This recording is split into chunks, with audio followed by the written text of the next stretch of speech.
Naging panauhing pandangal si Commissioner Attorney Rafael Vicente R. Calinisan, ang Vice Chairperson and Executive Officer of the National Police Commission sa isinagawang recognition rights ng Public Safety Recruit Course Batch 2025-1 Masandig Lahi na ginanap sa Police Regional Office for a Grandstand sa Camp Brigadier General Vicente Lim, Calamba City, Laguna na ika-26 ng Mayo taong kasalukuyan. Dumalo rin sa programa si Police Major General Roy B. Parena, ang Director ng PNP-TI at Police Brigadier General Hansel Marantan, ang Regional Director ng Police Regional Office 4A.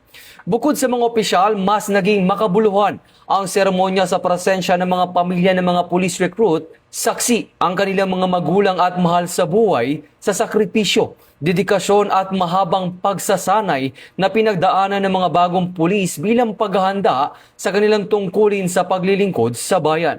Ito ang bagong PNP para sa bagong Pilipinas. Serbisyong mabilis, tapat at nararamdaman.